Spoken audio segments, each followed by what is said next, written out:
Welcome to Brookings. My name is Ron Haskins. I'm a senior fellow here, and along with my colleague Belle Sawhill, we run several programs here, including the Center on Children and Families.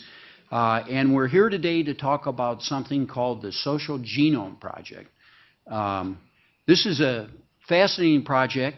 The basic idea is to map the development of intellectual and social-emotional development with attention to factors, including systematic intervention programs that have an impact on development. It's an enormous project. Belle has been working on it night and day for 2 years. And this event is something like a coming out. It's sort of like Belle is saying, look what we found. So you'll hear about that throughout the event. And here's how we're going to proceed. Belle is first going to summarize the results. Then we're going to have a keynote talk by Senator Bennet. And after that, we're going to have a panel of commenters on the research and the issues raised by the research. And finally, we'll have an opportunity for the audience to ask questions. Before Belle speaks, let me say that this project has been a major part of her life, as I said a few minutes ago. She's raised the money. She's worked with several advisors and a spectacular advisory group that has met a couple times and given us advice on the phone. She hired a superb staff. And she did all this, let me be delicate here, despite the fact that, let's say, she's well over 40. In fact, Belle, the other day, I added up our ages, and I refused to give the results. Thank you. Belle Sawhill.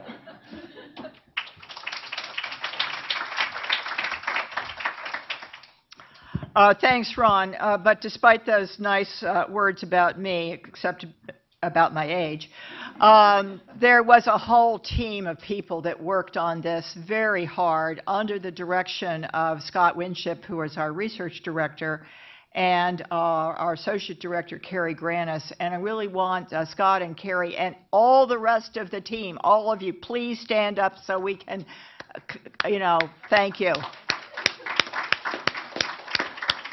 Some of them are in the back. I told them to come up front, but they're shy. It really has been an enormous amount of work to pull these data together. The fact that it's taken 2 years, I hope, gives you some indication of how challenging it's been. But we think now we have the foundation to do a lot more work with these data on a group of children, American children, who have been tracked from birth to age 40. The original survey was a Bureau of Labor Statistics survey. The children were mostly born in the 80s and 90s, and they are therefore still in their teen or young adult years, so we did have to simulate their adult incomes.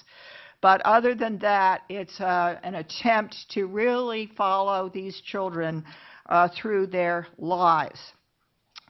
So, we've all heard a huge amount of talk about the so-called American dream. We heard it at the Republican convention. We heard it at the Democratic convention. We had all kinds of inspiring stories about people who pulled themselves up by their bootstraps. I think the way Clinton put it was everybody was born in a log cabin and either became a CEO or president of the United States. But we didn't hear much in the way of facts, and we didn't hear very much in the way of specific proposals.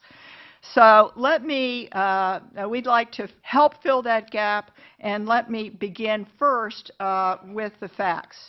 Now, I also have to begin with some technology here.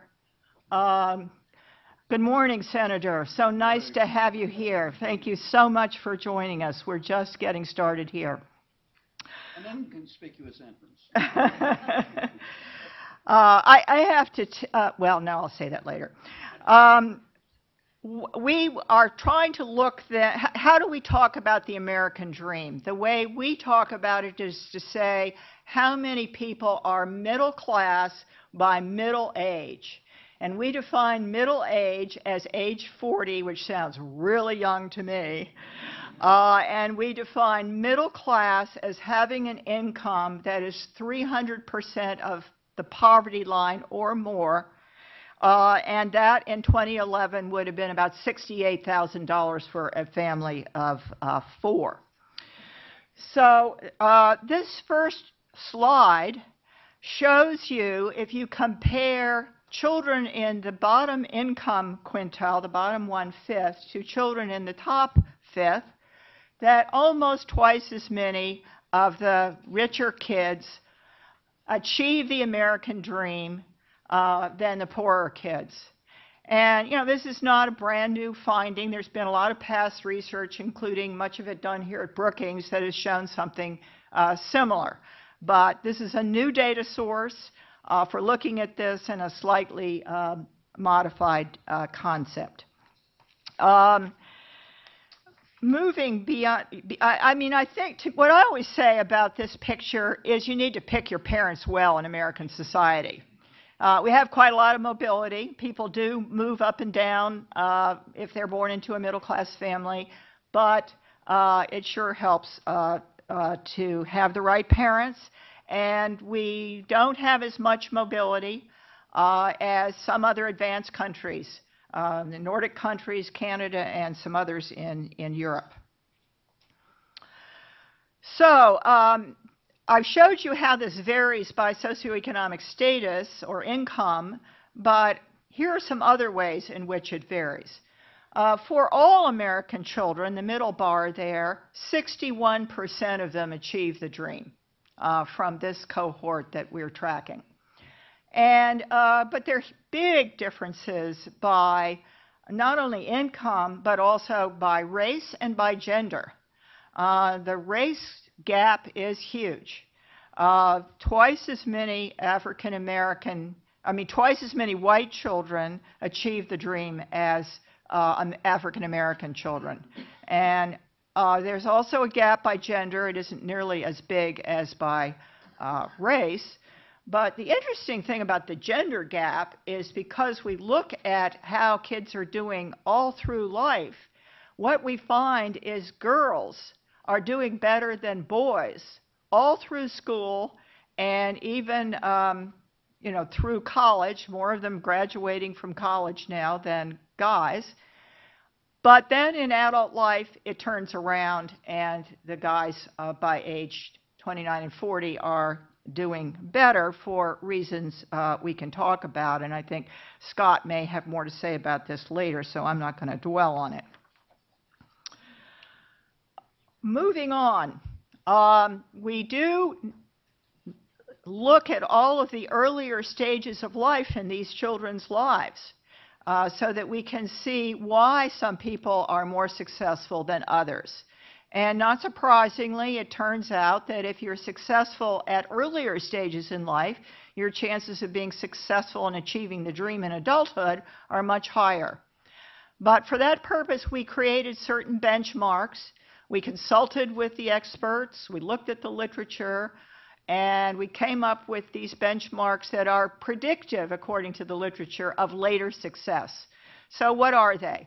We want people to be school ready by age 5 on both some pre-academic skills and some behavioral stuff. By the end of elementary school at age 11, we similarly want them to be able to read at a basic level, do math, and have certain behavioral or social skills again. At a meeting, and by the way, we always emphasize both, and I think the whole field of child development is increasingly emphasizing the fact that it's not just academic skills, it's your social skills, your soft skills that matter. I see my friend Arnie Packer, who's done so much work on this in the past, nodding. Somebody at the Opportunity Nation meeting yesterday, some of you might have been there, said, people get hired for their hard skills. They get fired for their lack of soft skills. I thought that was an interesting comment. So let me talk about the benchmark for adolescence, because as you're going to see in a moment, adolescence turns out to be a really difficult stage to navigate.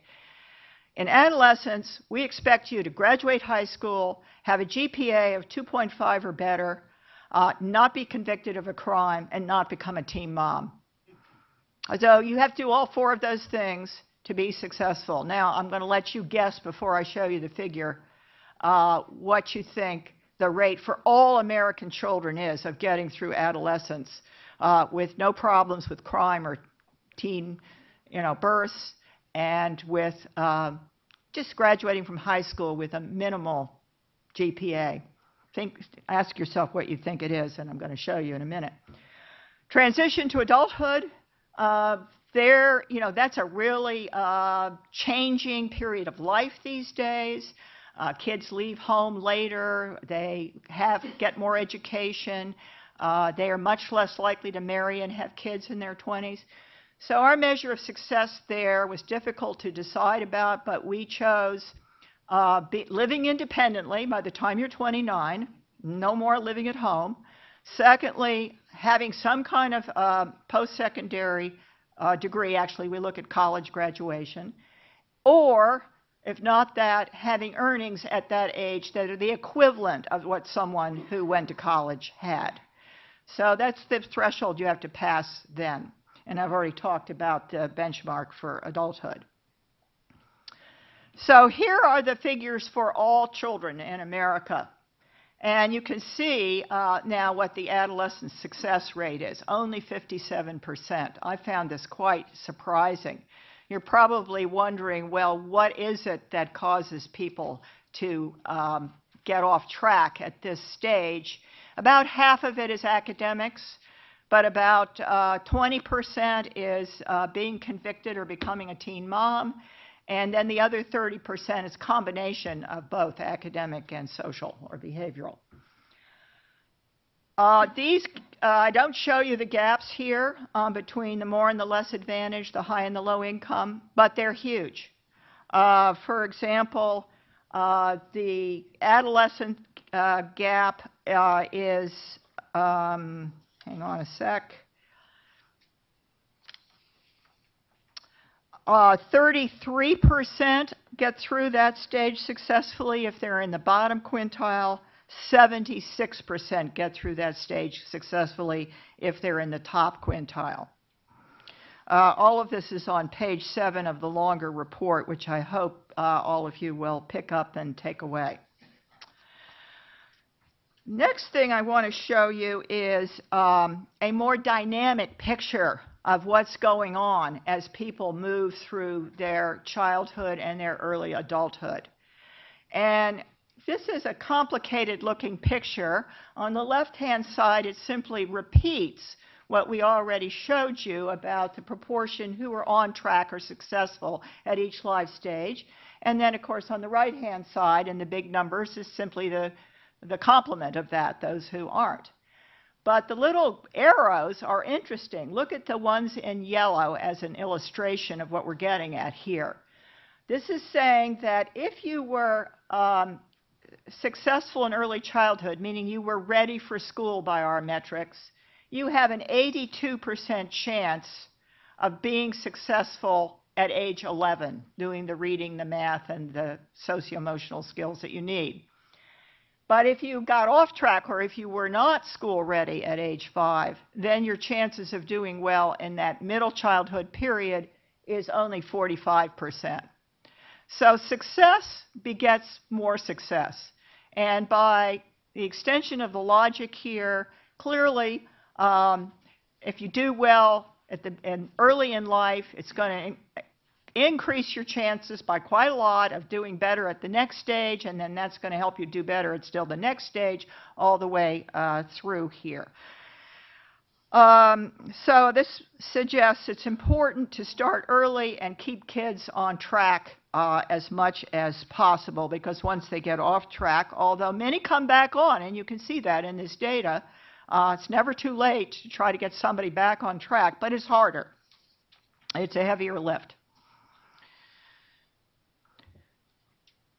Now this chart is, I want you to just focus on the far right-hand set of bars. And what it's telling you is how successful people are conditional on their getting through a certain number of life stages, not falling off track, staying on track. So all the people in the right-hand bar have stayed on track through all 4 of the earlier life stages. And if they've done that and they were from an advantaged family to begin with, their chances of being middle class or better are 83%. If they were from a more disadvantaged family, their chances are a little lower, 75%, but still pretty high. So if you can keep kids from disadvantaged families on track through this whole process, they will do fine, or at least well. Still some advantage from being born to more advantaged parents. The bad news is that very few of these children from the more disadvantaged families stay on track for all 4 of the earlier life stages. Only 17% of them. So the goal really should be to increase that proportion either by parental interventions or governmental interventions or non-governmental organizations or what have you, and I'm hoping that our panel is going to talk about that more. Now, we didn't want to end this paper with no policy implications whatsoever, but I'm running out of time, and so I'm going to do this very quickly. In the paper, there's a much more fulsome discussion of the policy measures that could be undertaken to get more people or keep more people on track. I think these messages, though, in this paper are not targeted just to policymakers, as important as they may be, and I'm really looking forward to what Senator Bennett may say about this, but also to parents and non-governmental organizations who have a role to play, and even kids themselves as they get older. And so, we have a theme in this paper that is going to take a balance of sort of personal responsibility and societal responsibility to enhance mobility in our society. That's bullet 1. And, we all know that there isn't going to be any money for any new programs or even a lot of new money for existing programs. So we really do need to put a huge emphasis on focusing on the programs that have the best track record of success, where we really have evidence. And Ron Haskins, my co-director, is doing a lot of work on that right now and is going to down the road have more to say about it. I think it's fair to say we give the Obama administration quite high marks for basing a lot of their policy decisions on what we know about the evidence. You hear all this discussion about evidence-based medicine. Well, we need evidence-based social policy as well, especially as we move into this fiscally constrained world. Better education from pre-K to 12. I mean, that's a much too big conversation to get into now. We all know the issues there. We've just been through a strike in Chicago based on the reluctance of teachers to be evaluated even in part on how kids are learning and on their learning gains. And so we could come back to that. You increasingly need a post-secondary degree or the equivalent in technical training these days. I think we all know that, and there are big socioeconomic differences there. And then I do have to say a word, especially since my close friend and colleague Sarah Brown, the head of the National Campaign to Prevent Teen and Unplanned Pregnancy, is in the audience, about a stronger start for more children. That means that if we had more children being born to parents who were ready to parent, had sufficient income, had a job, had finished their schooling, had a committed partner to help raise the children, it would help a lot, because a lot of this starts in the family and with beginnings that aren't ideal for kids. So I think I can stop there. I now want to turn this over to Senator Bennett. We're really pleased and honored to have him with us today. I have to tell you that when I first met Senator Bennett, it was on an airplane because we both spent a lot of time in Colorado. And he immediately started, I'm not exaggerating, he gets out a scrap of paper and he starts drawing on the piece of paper, and what he's drawing is income quintiles and showing me how the income distribution has become much more unequal. And I said, yeah, I recognize that picture. And he was so enthusiastic and passionate about it, and we had a great conversation. And also pertinent to today's event and to our paper, he is an expert in education. He was the superintendent of education in Denver, and he now serves on the Education Committee in the U.S. Senate. And you can read a lot more good stuff about him in his bio in your packet. But Senator Bennet, over to you.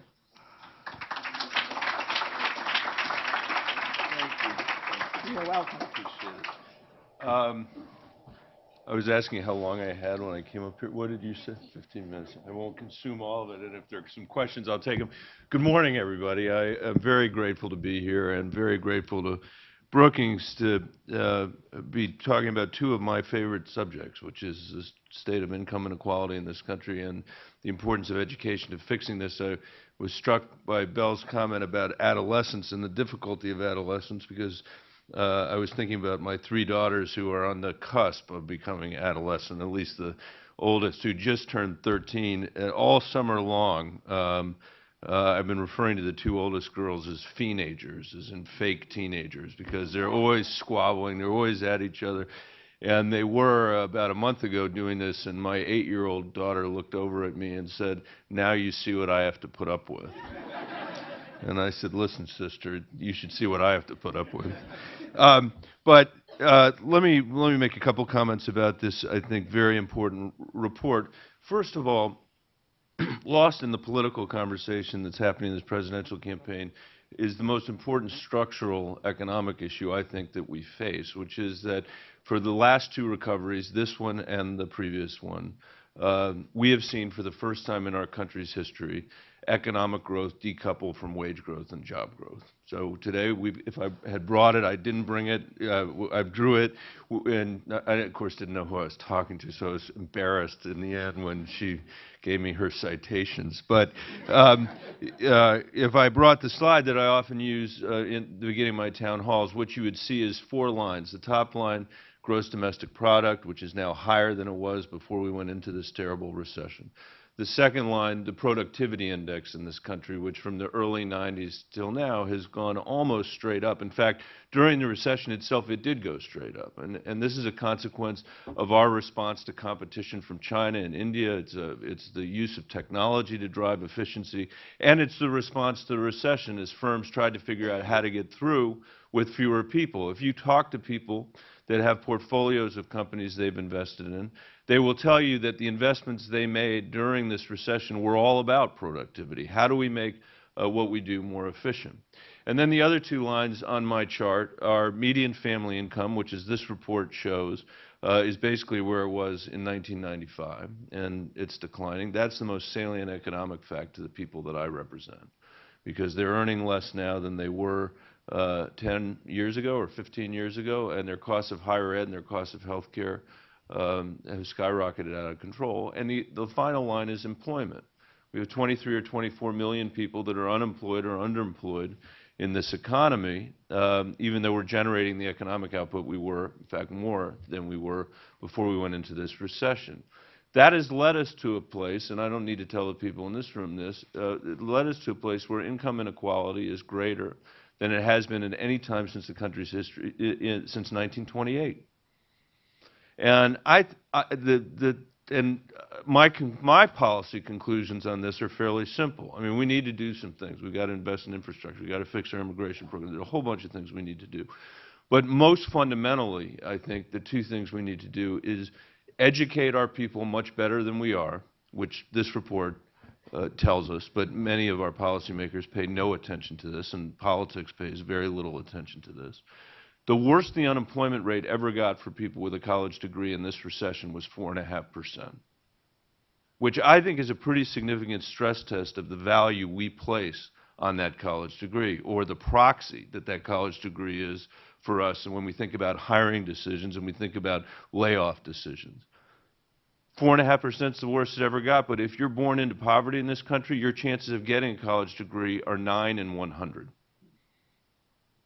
which means that if we don't dramatically change the way we deliver K-12 education in this country and change the way we think about college access in this country, that 91 out of 100 kids born into poverty is constrained to the margin of the economy and the margin of the society from the beginning. And none of the policy debate that we have about anything else is going to make any difference if we don't change those outcomes. We can change that.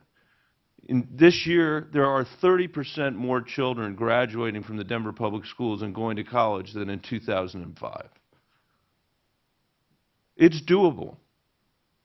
And they're making enormous progress out there. And it's not just one thing, it's a million things. We can talk about that if you're interested, but it is doable. Most of the way we approach K-12 reform in this country has been a disaster. And the way we deliver education without the reform is an unmitigated disaster.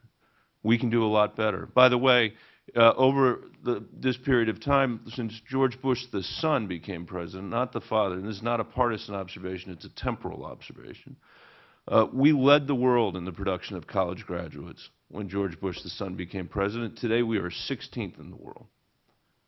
So in terms of wrong direction, right direction metrics, to think a little bit about these benchmarks, we're not exactly headed in the place where we need to be headed. I think the other useful thing about this report is that it gives us a way to organize our thoughts. This framework that Bell has asks us each step of the way, are we more or less likely to be successful at each stage along the way? And what you see is that if a child is successful in the early stages, their likelihood of being successful in a later stage is dramatically increased.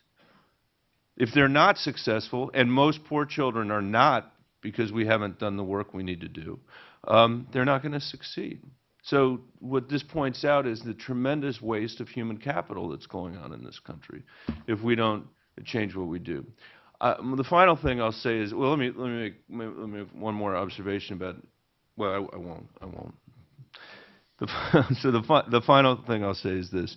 If all you do is extrapolate the demographic changes that are going to happen in this country over the coming decades on the educational results that we are getting as a country, it will be hard to recognize ourselves as a democracy or as an economy where we really are the land of opportunity.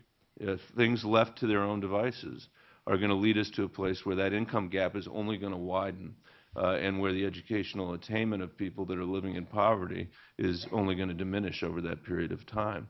So we can fix it if we get ourselves focused instead of on this left-right axis that is, we're confronted with in Washington, D.C., which is actually fundamentally contentless, I think, and think more about an axis that's future versus past. And when I'm in my town halls at home and we organize our thoughts around our kids and our grandkids, it's pretty easy to get agreement on a whole host of things. And I think that's what the United States Congress needs to find a way to sort out. We're not organized to think about this. Last point, I guess, on that subject is that, I don't think we really do have an agenda in this country right now that's explicitly oriented around the idea of lifting up our kids as our job and our responsibility. And there isn't a lobbyist really for them. And I think it's creating a lot of ill will in our politics because we haven't organized our thoughts the way our parents and grandparents did. So, very glad to have the report. Anything I can do to help, please let me know, and I'll get out of your hair. Or answer any questions. I don't know. What is that? Yeah. So we have time for a few questions. Anybody would like to ask the Senator a question? All the way in the back there. Thank you. My name is Jacob Nielsen. I'm a reporter from Denmark. Senator, I know this is probably a question that you could spend hours answering, but within the time limits that we have, could you just say, when you say we need to do more about K-12 education, what is it that you think is necessary? What are the primary solutions that you're looking at? Thank you. I think there's almost nothing about.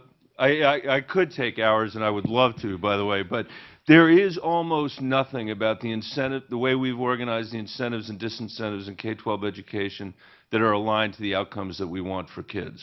And therefore, we're not getting the outcomes that we need. So let me give you some examples of what I mean by that.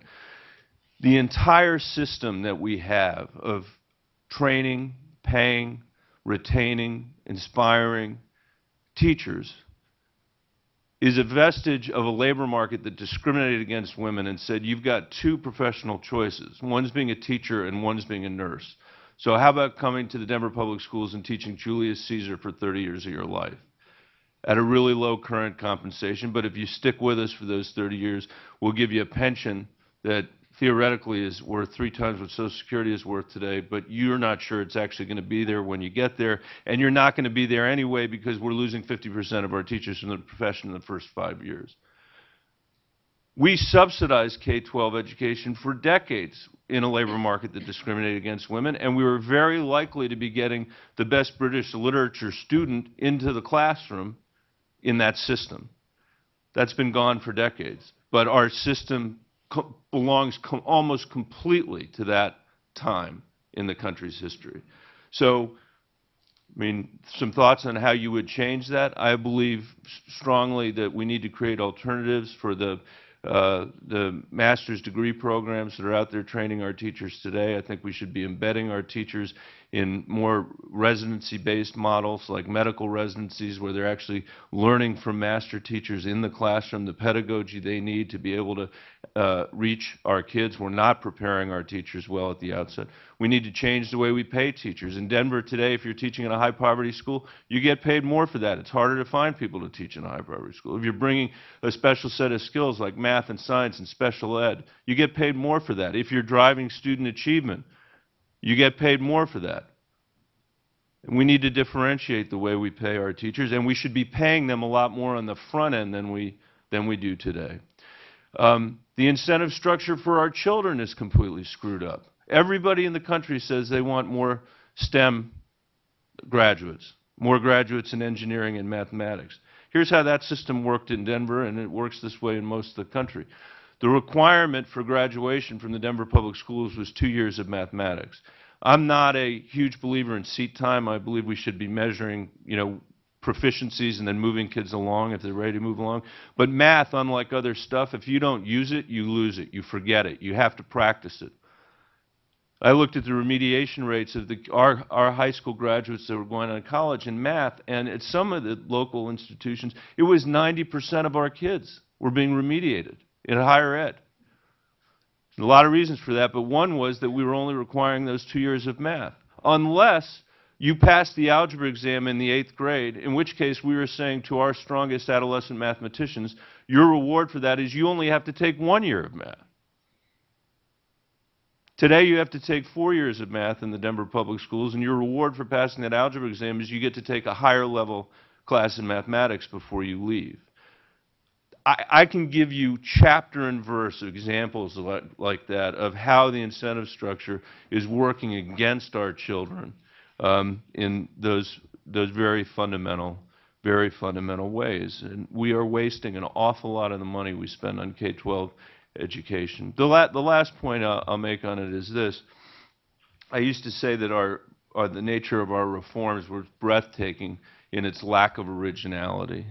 But the one thing that we did and for the life of me, I don't know why more don't do this, is we had 150 schools. By the way, interestingly, there was an article in the front page of the New York Times the other day about how all these urban school districts are losing kids, and it's put them under these huge budgetary strains.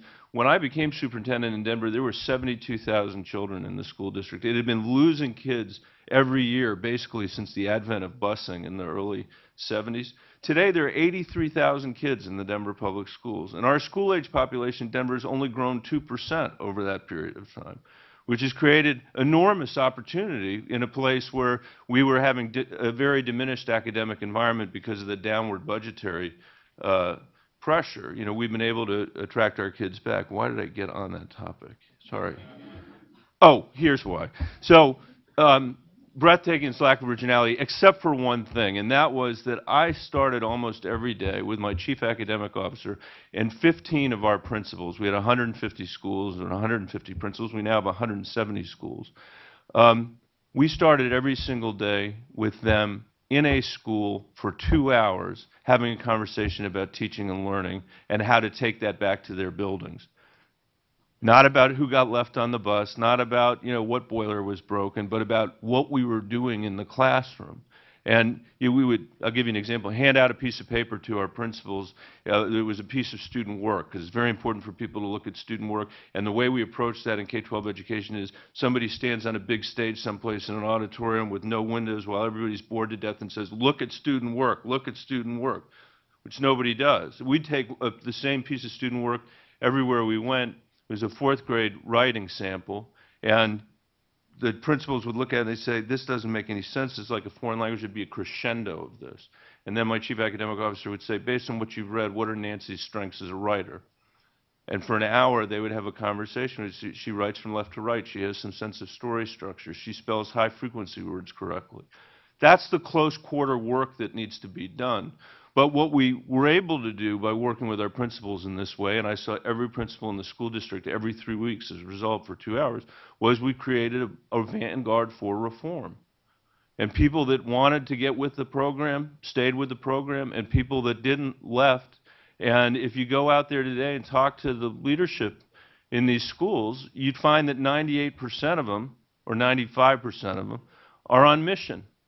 And agree that they're there to change the system, not to keep it the same. That has made an enormous difference to us. Sorry. Sure. One more question?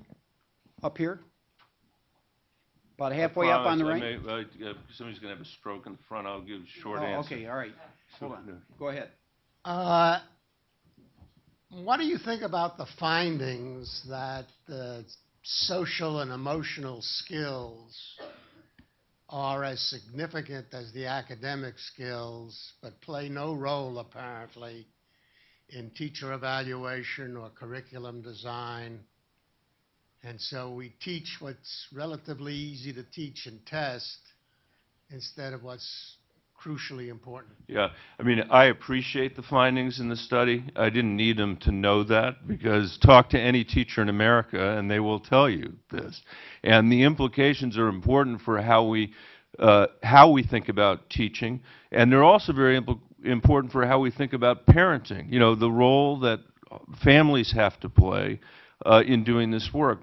I will say, from the point of view of schools and what schools can do, the extent to which you can create a healthy and compelling culture at a school can change the way people parent their kids, can change the way people think about opportunity in an incredibly compelling way. It's not the teacher. My view is the teacher's job is to do everything they can to help kids learn.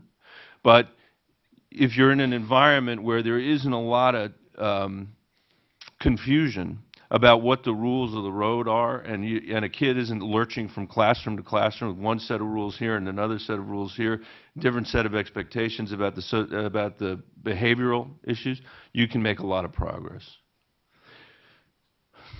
Thank you. Well, I've been here for a long time, and I've had many panels and introduced them and had lots of exchanges, but I have to say this is one of the most impressive panels that I think I've seen at Brookings, certainly that I have had the privilege of moderating. I use the word moderate lightly. And it is not a celebration of the Washington Post necessarily, although it may look that way. Well, we lied to you to get you here. It worked. So let me introduce each of the panel members. Each of them will make a brief opening statement, and then I'm going to ask some questions, hopefully engender some discussion, and then we're going to open up the audience.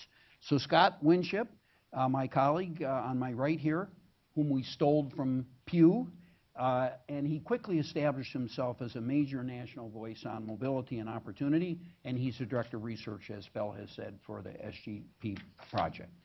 Ruth Marcus, get this. She's a reporter, editor, editorial writer, and columnist at the Washington Post, and for this, she gets 4 salaries.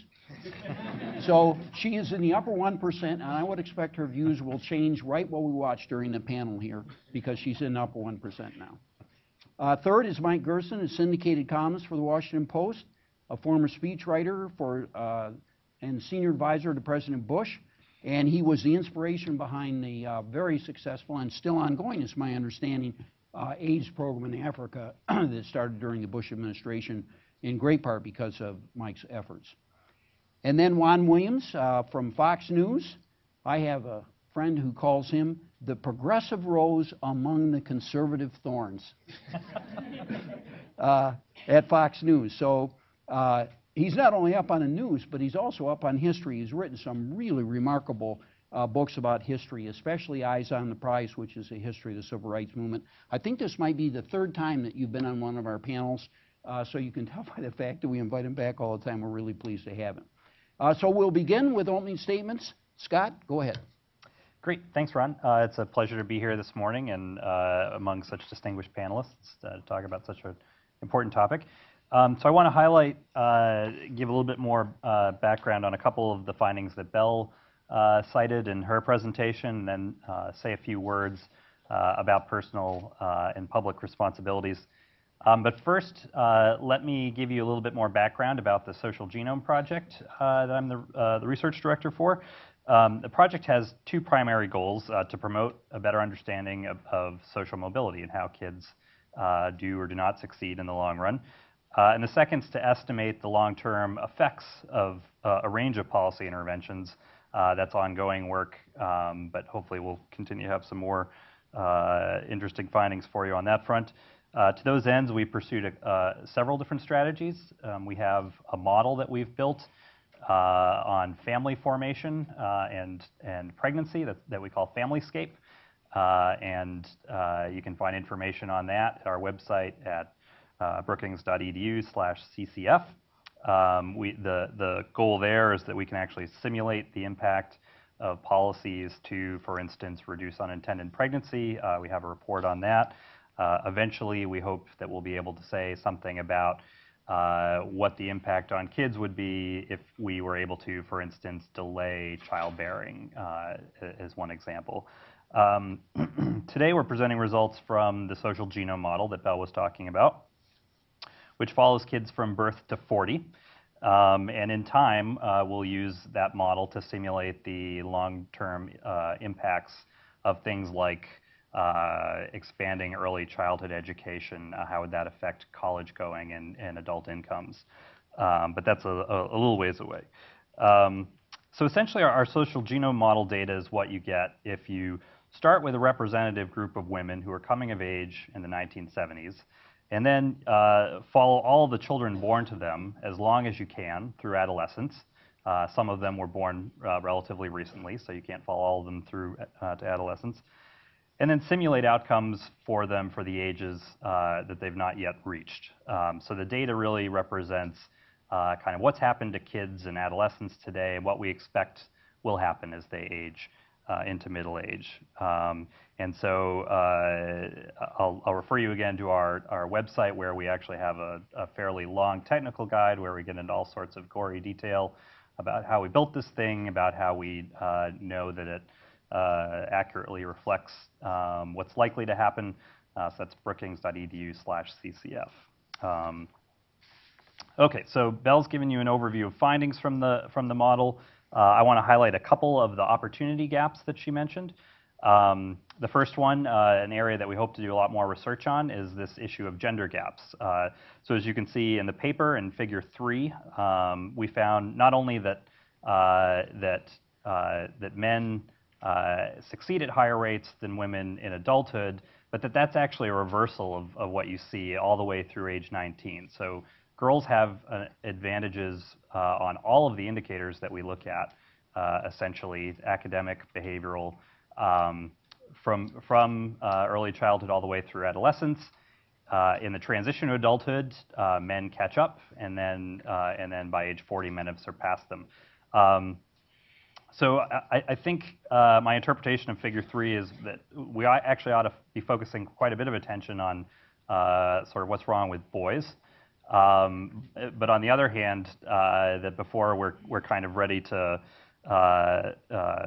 embrace this End of Men, which is the title of a really important new book by Hannah Rosen, we need to understand what's going on with these adulthood gender gaps as well. And I think that's probably a fairly complicated story that's not amenable to kind of a pure liberal or conservative interpretation, I think. The racial gaps that are in Figure 4 in the paper, I think, are even more striking. And I want to note here something that Bell said, because this is a group of kids that were born to women who are actually already in the U.S. and coming of age, the Hispanics in our paper you ought to really think about as being second, third generation Hispanics. We don't have any immigrant kids in our data set or children of immigrant parents. But the early and middle childhood gaps between white and non-white kids, especially between the black kids, look really sizable through adolescence, through early childhood, until you actually look at how big the gaps get in adolescence and through adulthood. So in adulthood, only a third of black children become middle class by middle age. That's half the rate for whites. When you sort of dig down, we don't show this in the paper, but if you look at the individual metrics in there, the gaps are particularly large for income, for GPA in high school, and for college graduation. So I think that's something that merits a lot of our attention. So these gaps lead naturally questions of opportunity and personal versus public responsibility. Conservatives and liberals here as elsewhere, I think, tend to have starkly diverging views on these questions, but I think there's actually a lot more room for some common ground. Conservatives look at adults and they see widespread success among people who have made tough choices that involve short-term sacrifice for long-term gains. They view it as unfair that the people who worked hard and played by the rules should then have to help out people who didn't. Many conservatives acknowledge that a lot of folks get dealt bad hands in life, but they worry that failing to hold people accountable actually is counterproductive, that it'll promote the sort of choices that are bad for families and society as a whole. So in contrast, liberals look at kids and they see pervasive barriers that prevent the disadvantaged from realizing their potential. They believe government can reduce the importance of these barriers, remove them entirely in some cases, and they think that since the rich have benefited from these unjust arrangements, that redistribution is justified. They worry little about perverse incentives, unintended consequences. So I think the question for conservatives is whether children of parents who make bad choices should have to fully absorb the cost of their parents' decisions. The data that we've produced in the project shows that kids who are born poor, their moms look very different from the moms of kids who are not. Not only are they more likely to be born to teen moms, to single moms, their moms are more depressed. They score worse on parenting measures, both in terms of the cognitive stimulation they provide to their kids and the warmth and support that they provide to their kids. So I think all these are sort of, it's tough to kind of hold the kids, I think, accountable for things that they didn't choose themselves. And then liberals, I think, for their part, need to recognize that there are potentially big costs to not holding people accountable as well. There's good reasons why we discourage and even stigmatize some behaviors. If we didn't punish crime, we would end up in a crime-filled world that nobody would like. If we didn't reward success and to some extent have consequences for making poor decisions, there would be more equality, but there'd probably also be a lot less growth. So I think the challenge for policymakers and for all of us is to try to figure out a distinctly American way to sort of hit the sweet spot and encourage, promote economic growth, but at the same time, try to give a hand to kids at the bottom that will enable them to reach their potentials. Mike Gerson. You know, this is a groundbreaking report that provokes a mix of reactions, at least for me. It's a depressing confirmation of a growing class divide. You know, the affluent and non-affluent in America are pulling apart when it comes to a variety of social indicators that indicate future success. That's consistent with, I was at Opportunity Nation yesterday on a panel with Robert Putnam. You know, his research makes much the same point. We're really in the midst of a crisis that threatens the American ideal and our self-identity. You know, Americans are willing to accept a lot of inequality in a fluid economic environment. But when you have, in the absence of mobility, you're just left with a caste system. And that really doesn't have anything to do with the American ideal. and it's a very challenging moment in the American economy. I found elements of the report interesting and challenging for policymakers. You're talking about how success in life is a cumulative process, that there are no real magic moments or interventions, that all the stages matter and count, and that we have to have kind of a continuity of our engagement on these issues. And sometimes policy people get enthusiasms, but in fact we have to have a broader view, and I think the methodology of this report makes that point very well. And then I found some encouraging things. I appreciated the point that while early interventions seem to be disproportionately important, late interventions are not too late, and that's this is the country of the second chance, and it's good to see some evidence that that's true. I was particularly impressed by one figure in the report about the number of people who fail at every stage, from less fortunate backgrounds, who are unready for school, don't get basic skills, not ready for college, don't graduate, and 26% of them enter the middle class by middle age. It's called the mafia. Yeah, right, yeah. Well, I thought, well, these are at least interesting people. Maybe some of them very admirable people, but people I'd like to meet, actually. They're kind of, an interesting group. And like most good social science, the report is a confirmation of good common moral sense. The responsibilities that families and civic institutions teach are essential, and so is the role of government that allows healthy communities to do their job. So both the private and public institutions are important, and that's a good bipartisan corrective to some of our debate. These should be some common ground issues. These are, Putnam calls it a perfectly purple problem. And, there are problems with family, and there are problems with economic, lack of blue-collar jobs, and there are problems that everyone on the spectrum can appeal to. And my main source of depression in all this is on my side, given my background, where I come from, at the moment, is really the inability of the mainstream of Republican ideology to have even a language that allows them to describe the social crisis.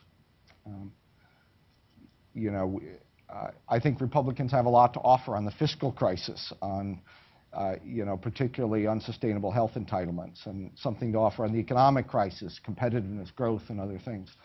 But when it comes to this particular set of social crises, this growing class divide, at the convention, in this video that's just coming out, you hear a language that doesn't really address these set of issues. It's a kind of ideological disability. Whatever the economic and cultural sources of these problems, the current problem is dysfunctional institutions, which are routinely betraying children and young adults. And returning to a semblance of economic opportunity, promoting family commitment and educational attainment and economic advancement is going to take a tremendous amount of effort and creative policy.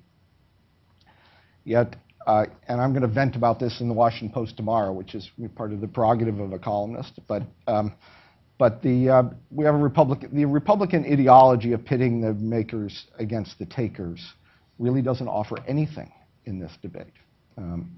It doesn't offer sympathy for people who are struggling. It doesn't offer any insight into our social challenge. It doesn't offer hope for change. And it really embodies a kind of reductionism. So human worth is reduced to economic production, and social problems are reduced to personal vices, and politics is reduced to class warfare on behalf of the upper class. A few libertarians want that fight. I don't.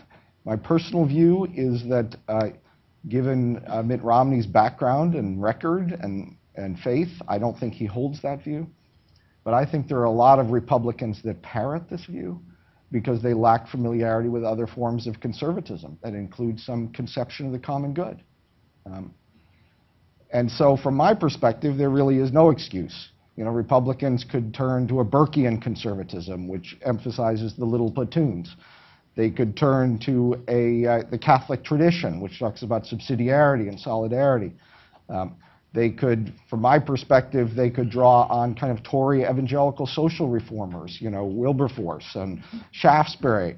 They could just read Abraham Lincoln talking about equal opportunity. But instead, they kind of spout libertarian nonsense. And it's because they don't really even have a language to describe the largest social crisis of our time.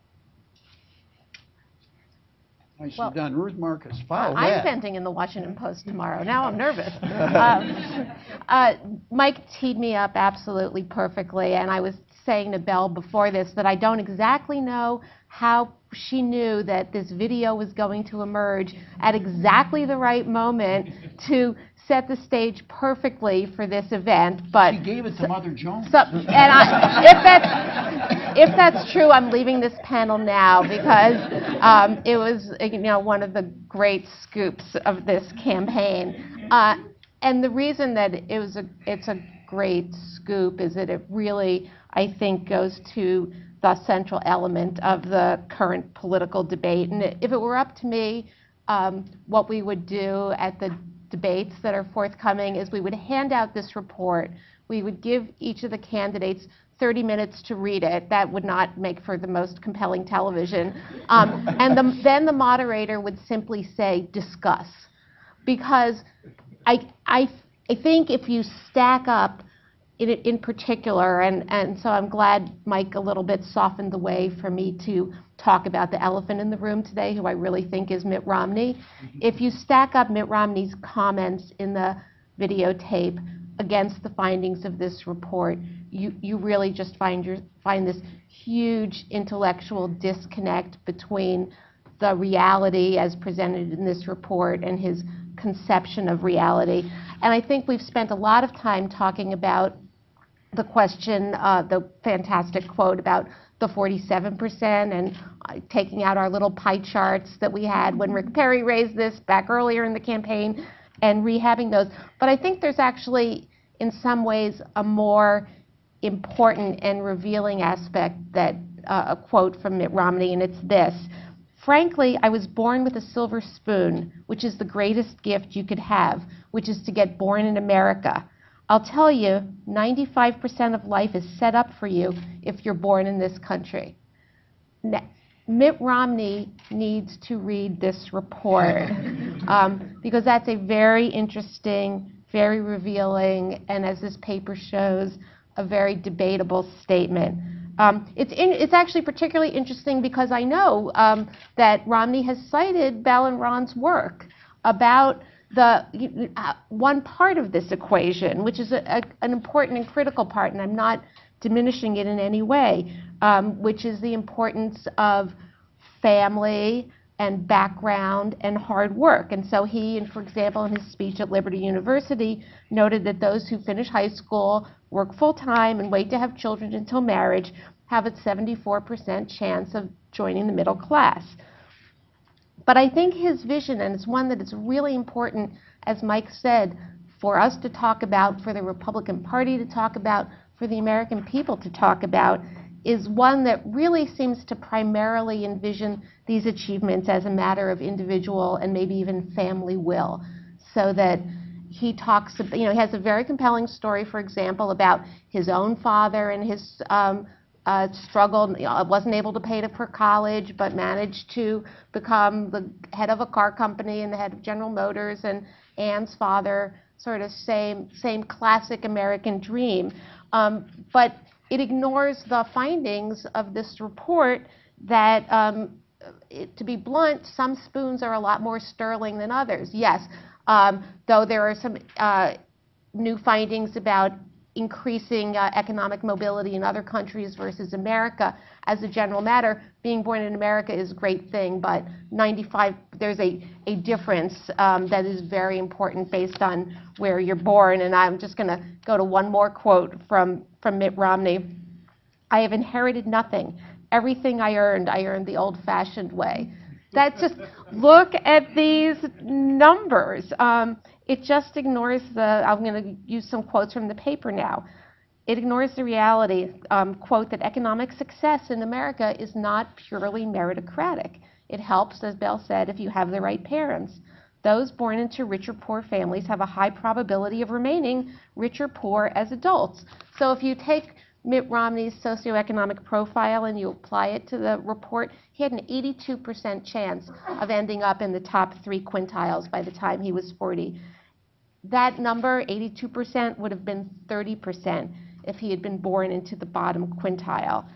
And so one of the things I think we need to think about as we have this conversation about whether President Obama is a redistributionist, about whether we're having an entitlement society or an opportunity society, is to take some of the recommendations in the report and apply them against the template to the extent that we have it, because this is a fairly policy poor and policy sparse presidential campaign, particularly on some of these issues, and to apply it to some of the proposals by the candidates. And so I'm going to talk about 3 particular policy proposals. Number 1, too little attention has been given to ensuring that more children are born to parents who are ready to raise a child.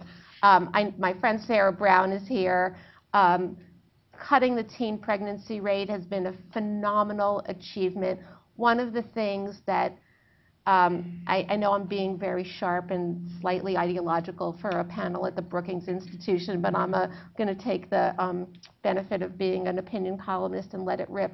One of the things I find most distressing about Governor Romney's proposals is his explicit proposal to defund the Title X family planning program. I can understand the argument about whether we should fund Planned Parenthood or not because of Planned Parenthood's role in abortion. I'm not getting into that. The notion that we would take federal money out of a program that has prevented millions of teen pregnancies when we know what we know is just crazy. Number 2, preschool attendance readiness.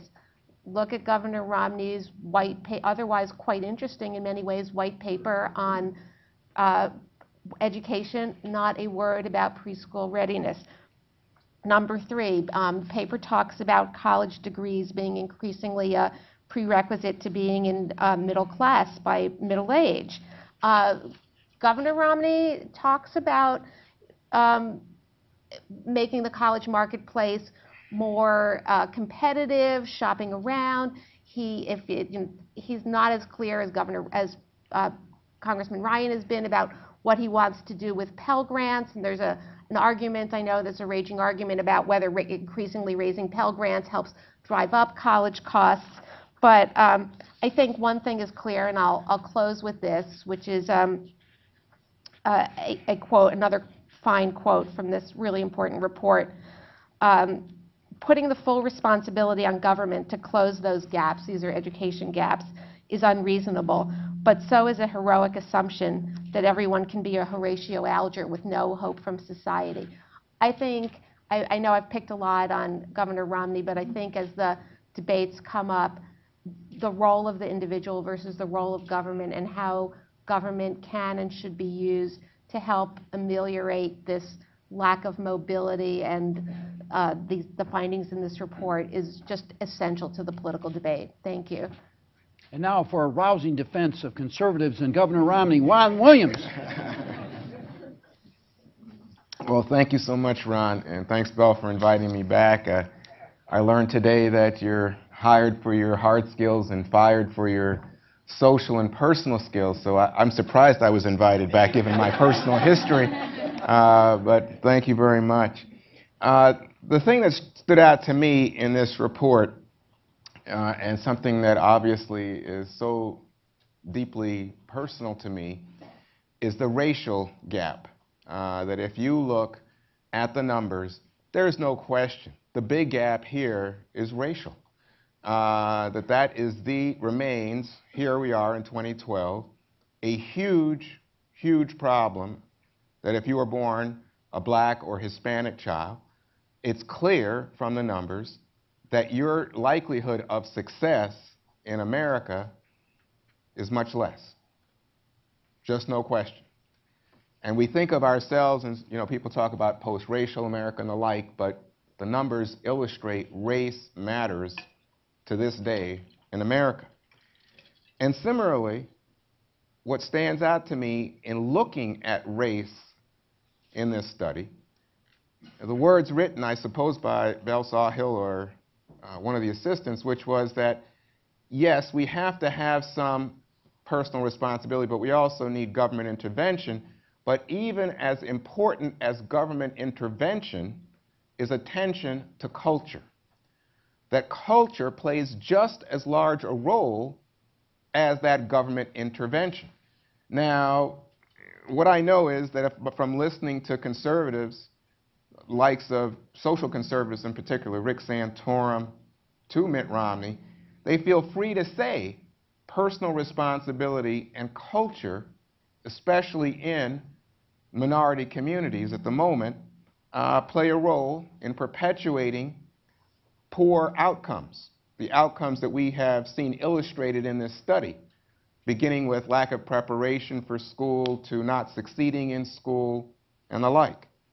On the other hand, I know that Democrats, liberals, are reluctant to embrace that position, even as Pathways suggested, that personal responsibility, culture are required to produce greater opportunity. Talk of culture and personal responsibility leads some on the left to conclude that structural or systemic issues are being ignored and replaced with condescending, self-righteous blather, if you will, that amounts to blaming the victim. Blaming the victim. And you can't do that without then being in a position of being potentially accused of racism.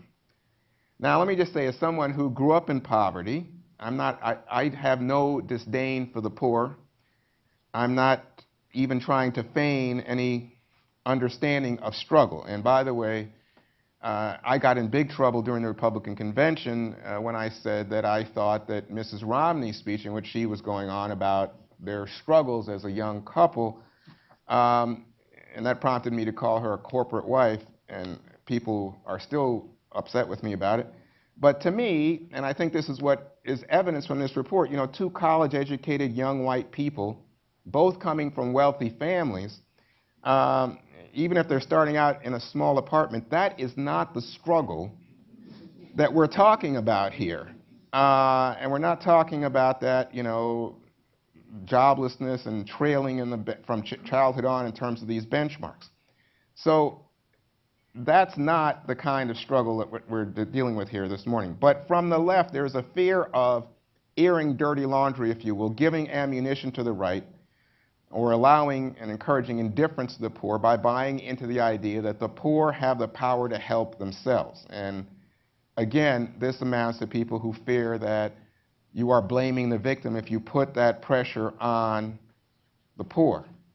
But I do not see this as blaming the poor. I think it's better to think of it, and I think it's absolutely critical, as shifting the culture, and better to say it's about empowering the poor to help themselves, to advocate for themselves, to organize, to build coalitions, to help to save their own families and children. I think it's in the tradition of, for those of you who know this history, Frederick Douglass, certainly Booker T. Washington, and Uplift, W.E.B. Du Bois, Marcus Garvey, Malcolm X, who defied images of black inferiority, weakness, and victimization.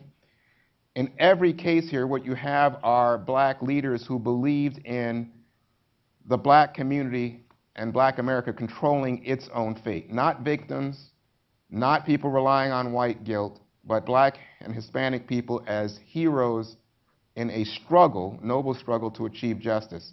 So it's critical for me this morning in looking at the report to go beyond it, if you will, and speak of culture of failure undermining black America and what it means, which is the subtitle of a book that I wrote, I guess now 5 years ago, trying to say we have to be honest with ourselves about things that are holding us back and holding our children back. And in this category, this culture of failure category, I would put things like putting down people who put academic benchmarks in the forefront of their lives, putting them down as geeks and wimps, chumps, acting white, clearly the achievement gap, the dropout rate, if you look at that in terms of black, Hispanic versus white, remains a tremendous obstacle, and the benchmark reflects that. Similarly, talk about, again, this is a benchmark, if you have interaction with the criminal justice system, just interaction, but certainly the way that it's written in the report in terms of a criminal record during high school, this creates an obstacle for you going forward in terms of success. And yet what we have in the popular minority culture is overwhelmingly an acceptance of crime, talk of jail as a rite of passage, especially for young black and Hispanic men. And the reality is we condemn the high incarceration rate, 60% of American inmates being black or Hispanic, but don't talk again about the idea, as Bill Cosby famously did, of, what was that child doing with the pound cake in his hand, talking about stealing from a corner store. And I would add further that you just listen to the radio, and you'll hear the rappers, the gangster culture that celebrates pimps, players, in terms of, again, demeaning women, bitches and hoes, the whole family breakdown scenario, celebrated as, well, that's a fact of life, and I'm going to, play it for all it's worth. This acceptance, to my mind, of family breakdown, of drug use, of high incarceration rates, babies, daddies, to me, this is just an abomination, a cultural millstone that's hanging around the minority community's neck. And I would ask that as all of you think about these policy initiatives and saying that, yes, there is need for government intervention, that there also be an emphasis on the idea that poor people are not simply victims here, but in position to help themselves, and that it has to be said honestly and directly, not in a way of condescension, that yes, there's steps you can take to help yourselves. We've heard this throughout. In fact, in previous visits, we've talked about those 3 or 4 things, graduate from high school, stay in the job market, don't get married before you finish your education and your job training, and don't have children before you're married. That's right there. We know that, and now we're moving forward from that with these benchmarks. But I would say to you, part of this has to be calling out the culture that is dysfunctional in terms of helping young people achieve these benchmarks. Juan, let's stay with this for a minute. I intended to ask that in the data that came out today, that blacks are about half as likely to succeed as whites at the income stage as adults. Why, and what should we do about it? Well, let's let other people talk, and then I'd like to hear what you think of what they said. Not all at once. Well, I don't know who appointed me the did. arbiter of this, but look at the indicia, okay? School readiness, bad schools, readiness for college graduation rates. I subscribe to what Juan said about personal responsibility and the responsibility of promoting a culture of academic achievement rather than a culture of playas and gangster rap. But but I think the question about whether you are condemning children to pay for the kind of economic and social failings of their parents is a really important one. And when there's not adequate programs for school readiness in addition to the responsibilities that parents have, when there are failing schools, when college is out of reach, when you go to college and you're not adequately prepared for it, those are all phenomena that, in addition to whatever cultural problems exist, fall disproportionately, I think, on the black community because it is a poorer community. I agree with that. I'd only add that in the white community, when you talk about these issues, you often get an assumption that you're talking about black issues, okay? And that's also a misunderstanding of what's going on here. Race remains a huge issue and a disproportionate, role in this, and we have a terrible history that we need to confront and take seriously. But these challenges are increasingly a class problem that affects a very broad group of Americans. You are now, Putnam, because I was just with him, talks about how when you bring this forward 20 or 30 years, which is what current conditions will determine conditions of mobility, at that point, he says that you're facing a mobility cliff, that things are actually getting Another cliff. right, exactly, accelerating and worse, and it's broad. We're maybe talking about a third of American workers coming from completely dysfunctional backgrounds in producing workers and educated people and contributing citizens. So I think it's absolutely essential to confront all these things that come out of our history and the disproportionate influence on a variety of communities in America that are disproportionately poor and disadvantaged. But we're increasingly facing a problem that is a class-based problem as well. So the only thing that I would add, I agree with all of those comments, I think. There's a researcher at NYU in sociology, Pat Sharkey. He's a young guy. I went to grad school with him. He's done some really interesting research on black-white differences in mobility, including one for Pew. And the most interesting result of his research that I've seen is he took a look at the neighborhood poverty rates of where black and white kids that they experience growing up, so throughout their childhood from 0 to 18. And when I was at Pew, he came back to us with some results. It was for an older generation, and he found something like 2/3 of black kids experience a level of neighborhood poverty that only, I believe it's 6% of white kids will ever experience. So that came back, and I was sort of blown away. I mean, I've studied this stuff, but it was sort of surprising me. But I said, well, Pat, that was a generation ago. Like, surely we've made progress. Can you crunch the numbers again for today's kids? And he did, and the numbers didn't budge. So I think that's probably one of the most neglected differences, I think, between the experiences of black and white kids that translates into big differences in outcomes. And then the culture story, I think, is a big part of that as well. You want anything, Juan? Yeah, I mean, one of the intriguing angles in Pathways is the idea that, in fact, black and Hispanic youngsters make rational decisions given lack of opportunity.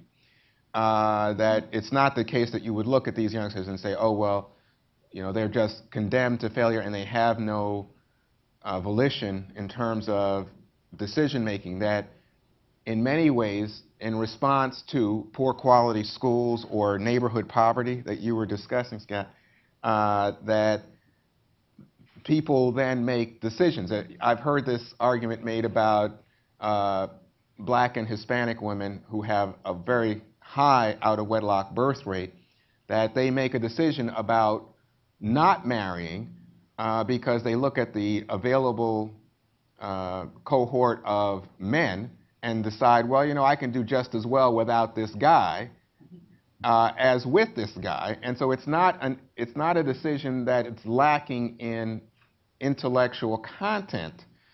But here, to my mind, is a reality that you have to say that this decision is a bad decision. In the report, I think it says, families are very important to children. And we have to realize that, you may think, well, that guy, doesn't have the academic level of achievement that I have. He may have a criminal record, et cetera. But in fact, marriage and the good that comes from marriage would say that that is a better decision than thinking you're going to have the child on your own and everything is going to be just great, as if you're a Hollywood movie star or something.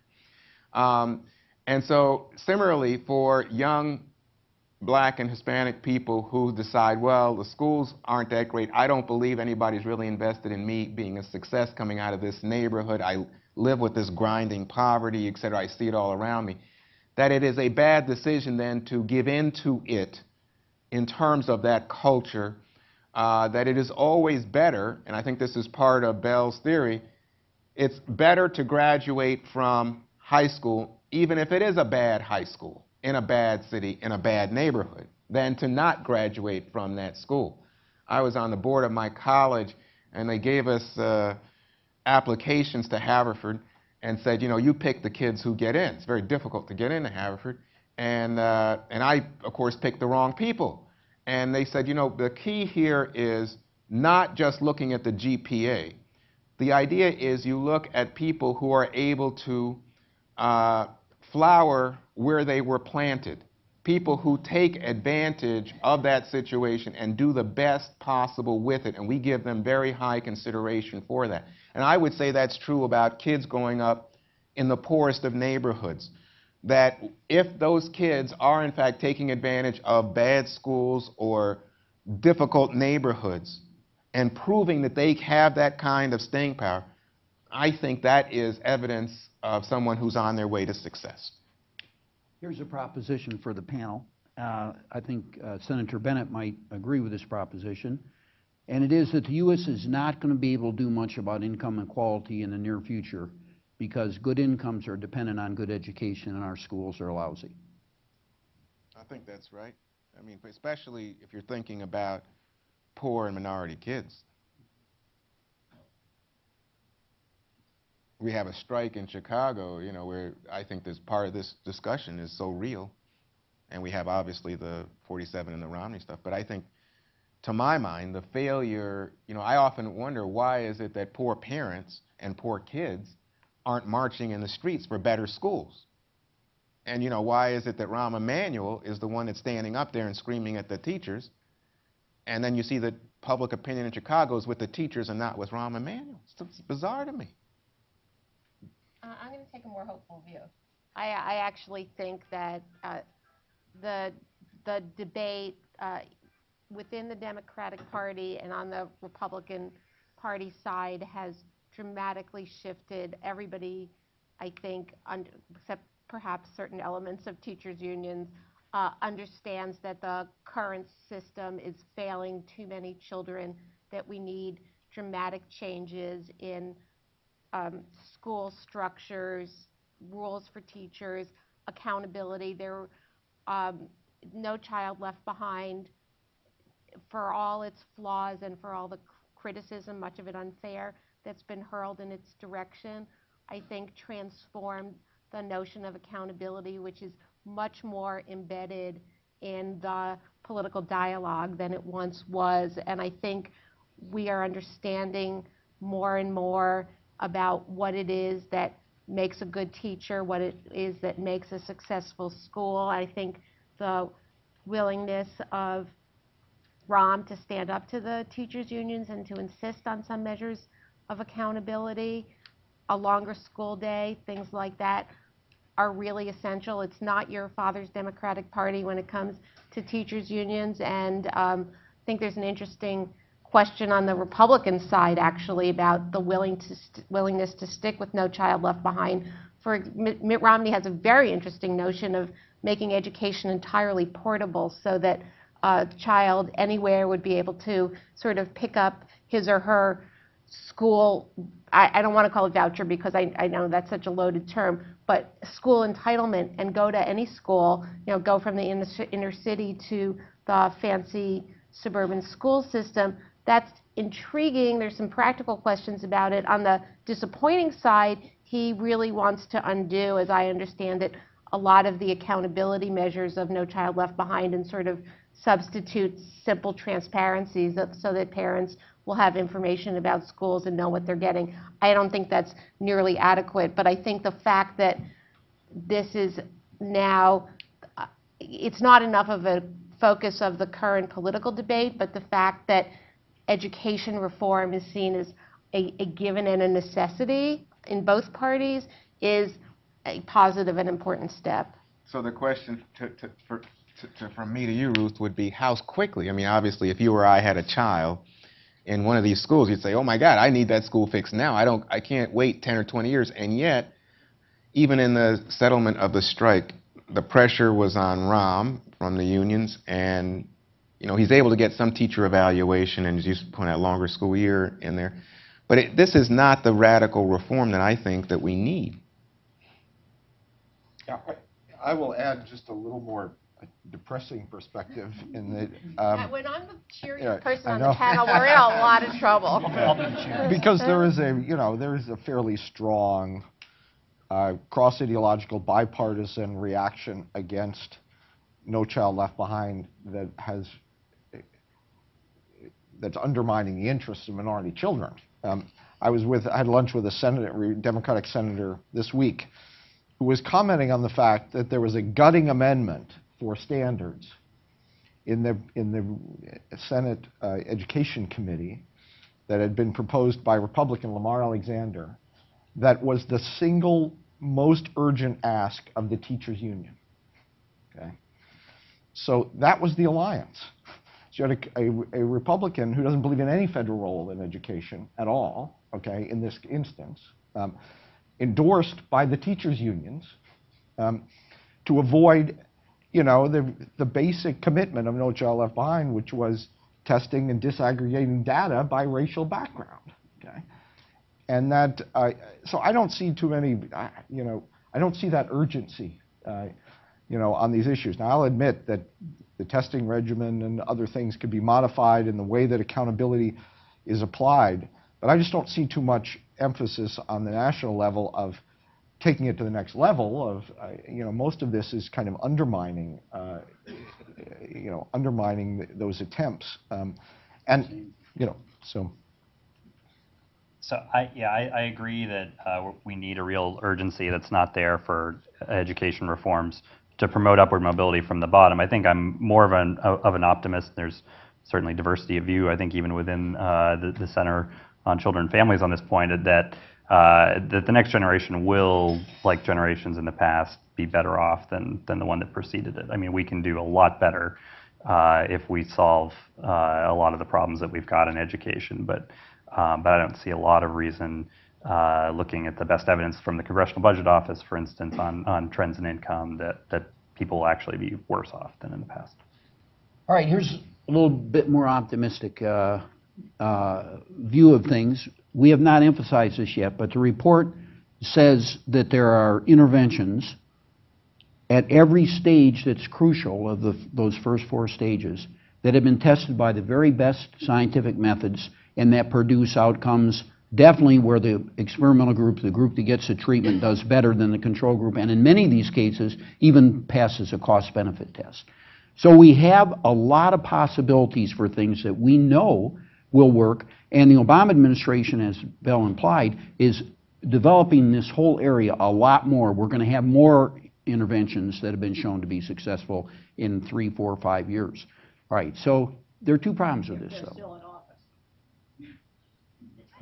I was trying to keep politics out of it, Bell, but besides that, it would ruin my study if it not. So, there are 2 problems.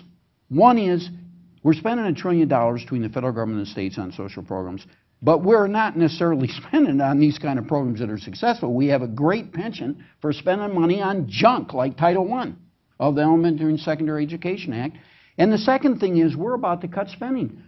If the sequester goes through, we're going to cut $800 million from Head Start. That's going to be about 100,000 kids, according to the National Head Start Association. I mean, so what do we do about these 2 problems, especially since we've got to do something about the deficit? So we are going to cut spending. What do you think we should do? What would you tell those people up there on the Hill as a course of Solomon here?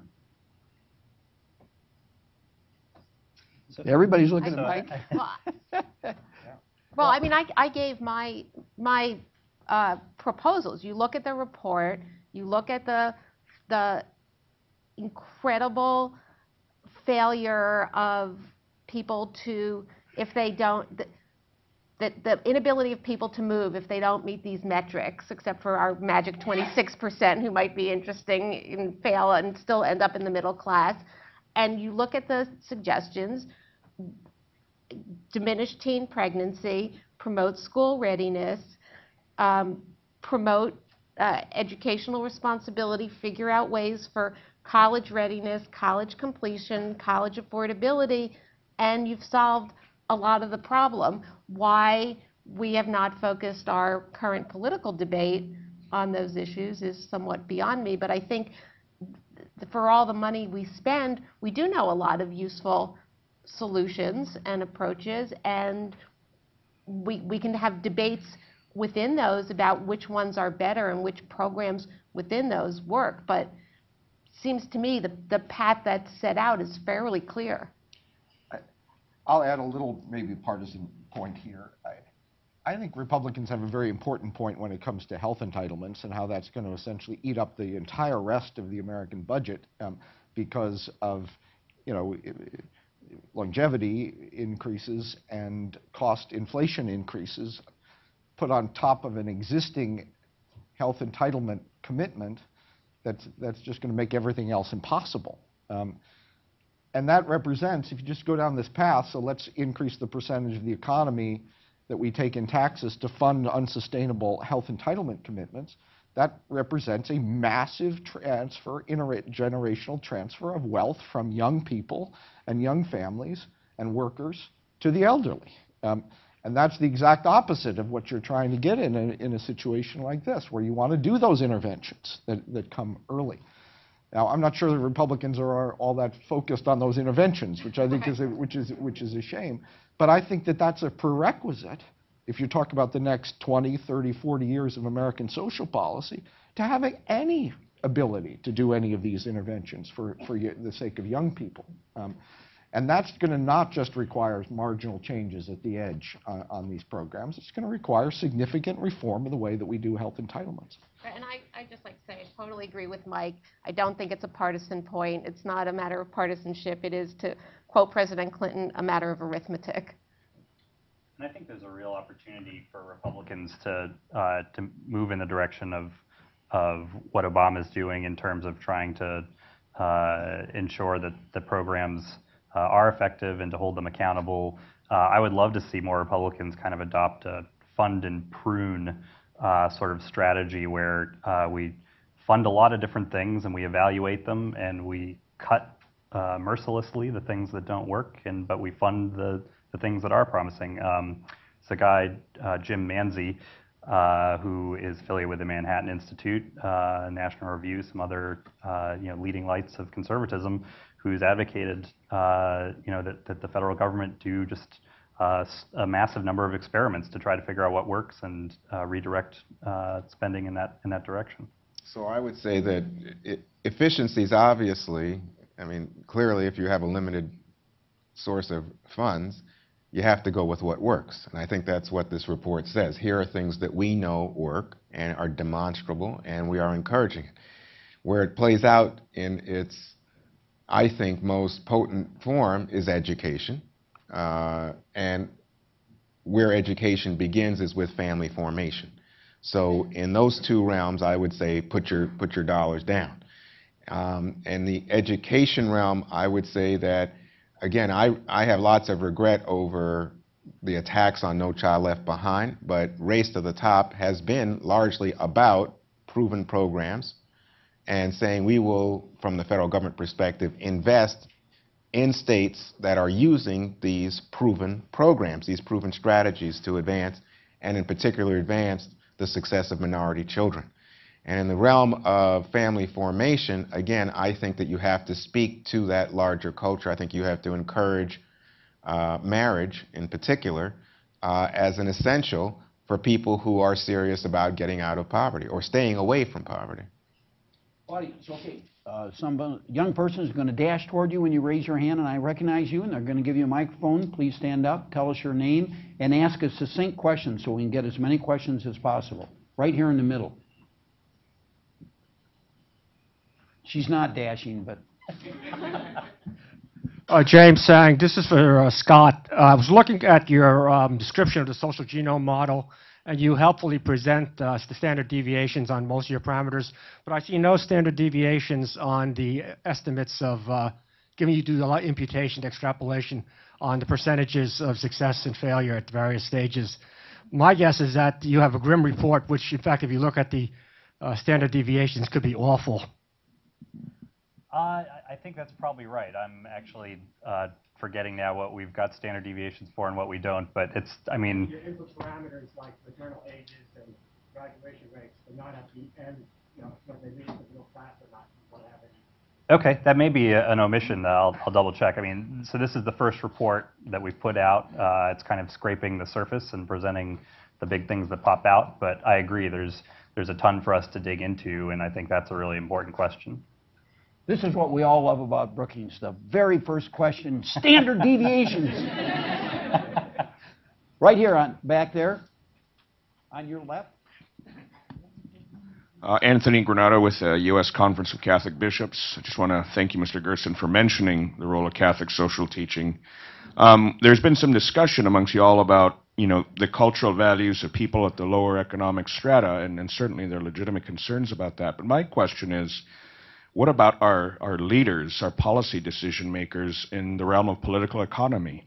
The Greeks spoke about eudaimonia, arete, excellence, virtue.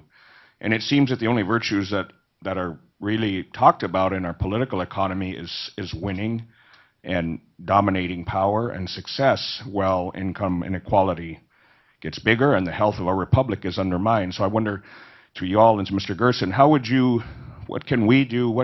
How can we get people to think who are the leaders in political economy to think in virtuous terms for the health of the republic? I would only say very, very quickly that I think when Democrats talk about equality, or others in our society talk about equality, the response of Republicans is should not just be to defend success, which is, by the way, what you often hear in Republican rhetoric. The response should be to defend mobility. I mean, that is, I think, the proper answer here. As I tried to say, I think Americans will accept a fair amount of inequality in a society as long as there's opportunity that accompanies it. That is a very American approach to things.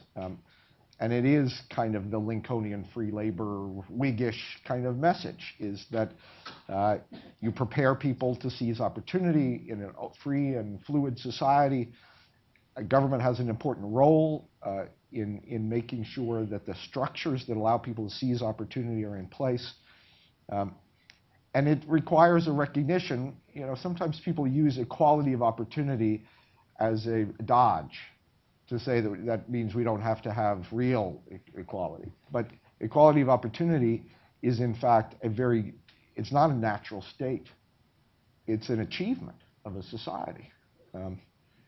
And the question is what's needed to do now to achieve it.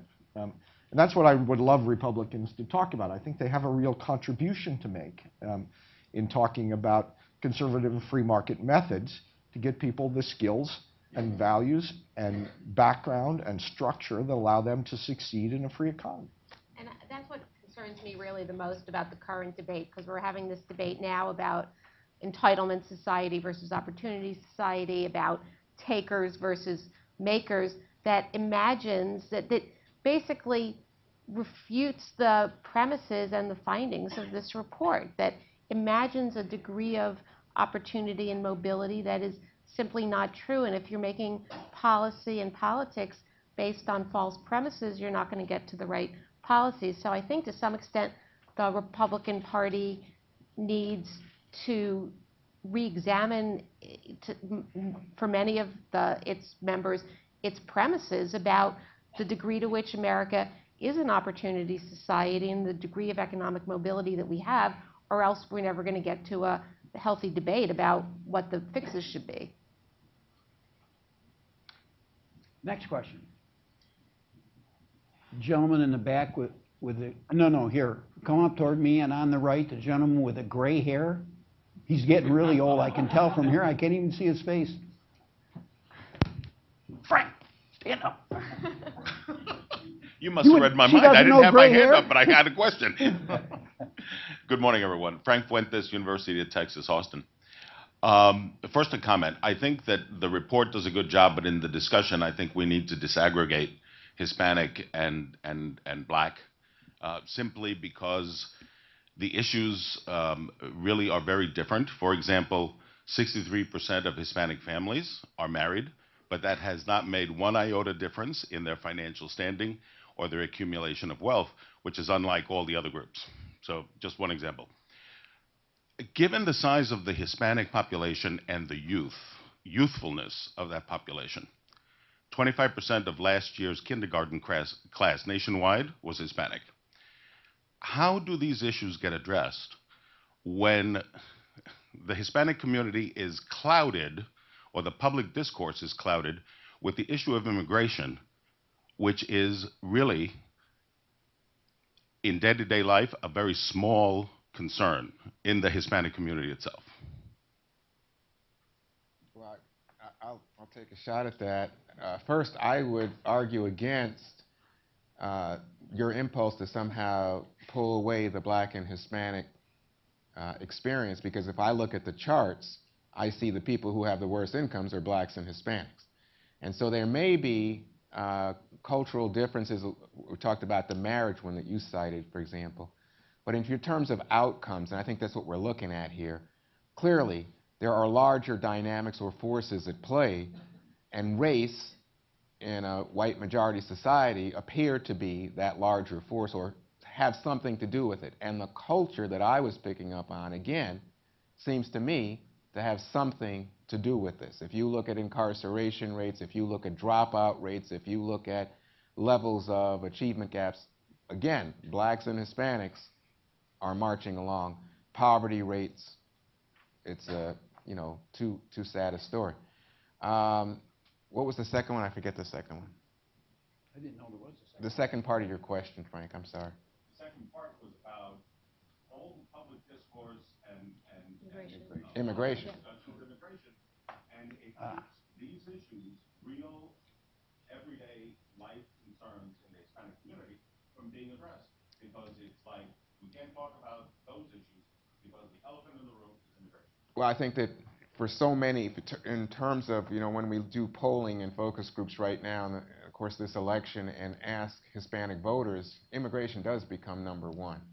The problem is that what you just described, I think, is true, which is that there are larger issues, especially for people.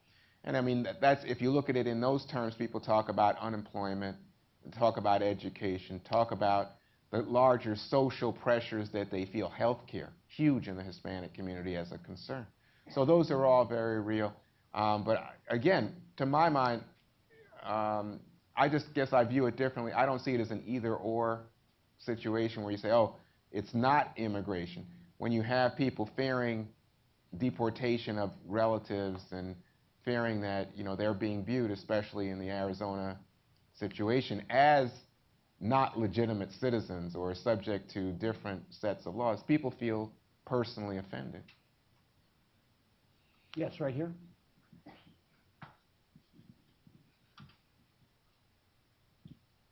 Hi, my name is Mi-kyung Ryu. I'm a researcher at American Council on Education, which represents the nation's colleges and universities.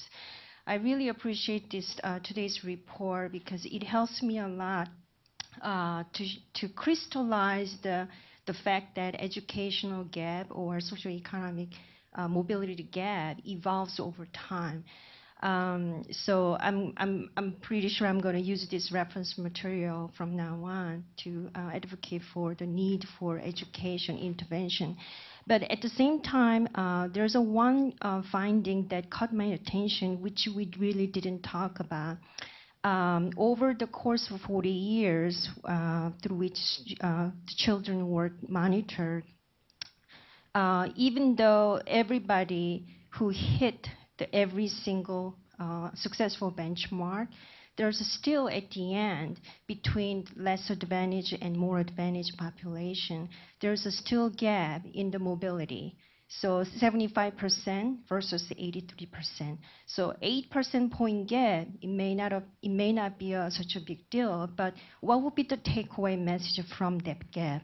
What would account for that gap? Is it really unrealistic to try to level the playing field for all Americans?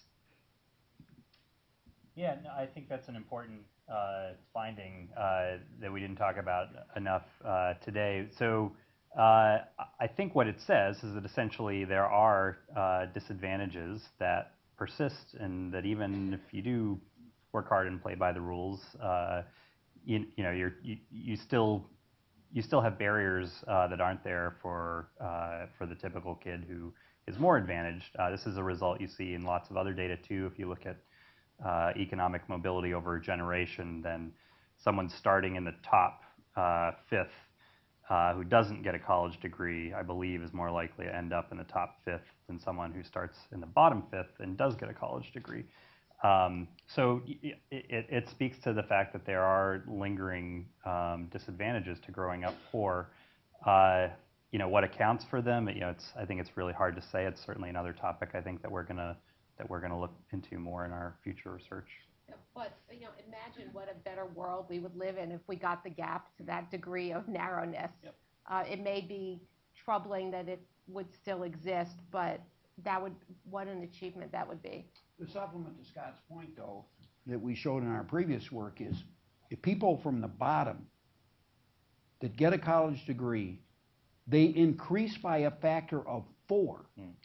4 times as likely to make it to the top as kids from the bottom who don't get a college degree. So I think this is an extremely important point, because what it suggests is that the strategies work no matter which direction you come from, and your report shows the same thing. It doesn't work perfectly. It's like you can't completely overcome. There's always a residual effect of starting at the bottom, but we can do a lot.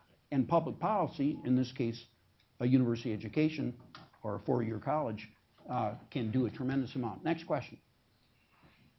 Right? Take one all the way in the back there. The guy raising the notebook. Thank you for finally recognizing me. I am Mr. Lloyd from Baltimore.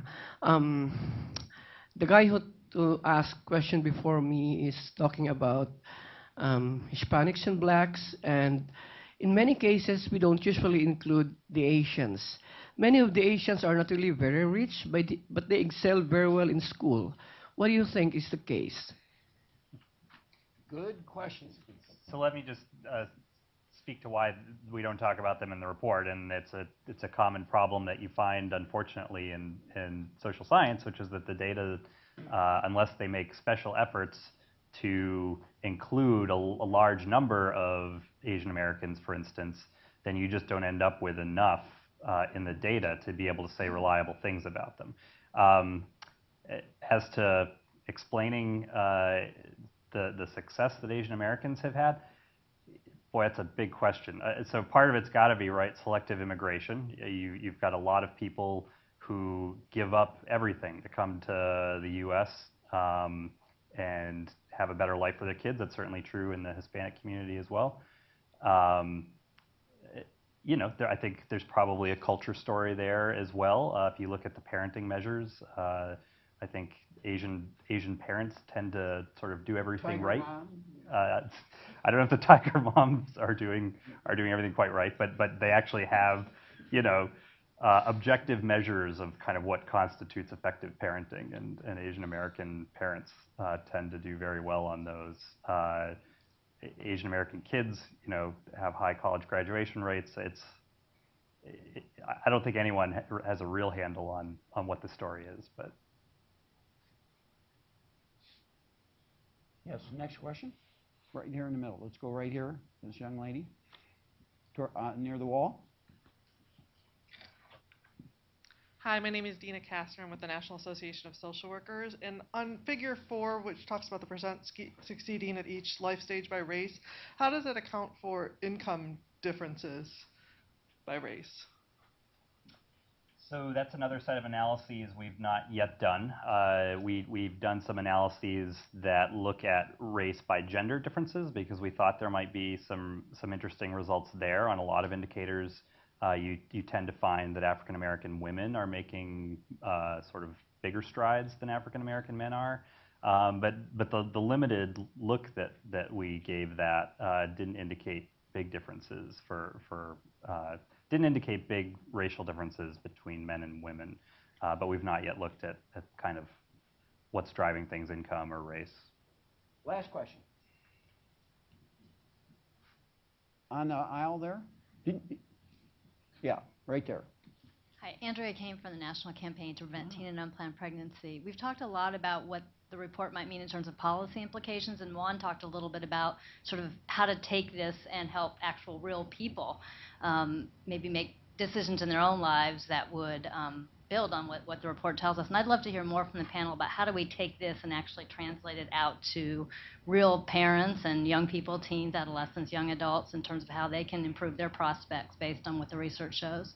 Andrew, do you mean the report and familiarize more people with what's in the report, or do you mean the policies themselves? I mean what the report tells about the steps Oh, that yeah, people okay. can take in their own lives. That's How do a we great take question. this out of these kinds of rooms to Right. actually help people act, not Right. policymakers, but real people act on this information? But aren't you the person who should tell us? Because is it, you know, I'm meaning that in a good way and not a hostile way, which is to say that you guys have managed to sell the message to teen girls that this is a problem and they do not want to be there, and these are going to be the consequences if they find themselves in this position. So I think you have the answer. We don't. I don't. Well, there's a lot of smart people up there, so we love any help we can get. But I would just, and you know, I think as Juan said, some of these messages can be difficult to deliver because they're sensitive. So just, I think it would be interesting to hear your thoughts on that. How do you get the message out that there's a big problem here and we ought to do something about You it? know, I see billboards around that talk about the benefits of marriage, and they put it in crass terms, you know, that married people have higher levels of income, for example. But I think that's an important message. The question is, how do you get that message out in an effective way in terms of mass media, everything from the music to the movies, so that it becomes part and parcel of the culture, that people understand that value. And I think that also it's really important to understand that when you say to people, here are these benchmarks, and it's clearly demonstrated, that people like you, but also I think politicians, civil rights leaders, are negligent for not advertising it. I just don't understand why, you know, you look at, let's say, real estate values in communities that have drug dealers, and nobody says, you know, these guys are driving down our property rates, worsening the quality of our lives, and we are going to march against the drug dealers. I've never seen such a march. Even when you have people killed, burned out of their houses, etc., never seen it. So, you know, I think that engaging the old civil rights model, I think engaging the media to say it's not condescending or patronizing to go into that community and say, why is it that you tolerate this? To me, you know, again, it becomes so highly politicized and you're accused of airing dirty laundry or being indifferent or blaming the victim. But I think that way of thinking has to be turned on its head at this moment if you're serious about selling the message you're talking about. So let's end this event on an upbeat note. All of you remember that the Bush administration had a marriage initiative. This is in reference to Andrea's point. And I was once invited to talk to all the people that got grants. So it was a room full of 200 or 300 people. And never missing a chance to endear myself to the audience, I had a picture of a billboard in Chicago that showed either sexy women or sexy men, look like weightlifters and everything. And the caption said, "Life is short, get a divorce." As an example of what kind of culture we live in. And I noticed after I told this, there was all this buzz in the back of the room, and pretty soon, literally, this happened. This woman ran up, and she handed me a data stick. And we put the data stick on, and we showed the data stick, and that billboard in Chicago, the marriage groups got together and raised money, and they put a billboard right next to it. And it showed a beautiful family with 2 beautiful children, and it said, "What's your choice?" Thank you all for coming.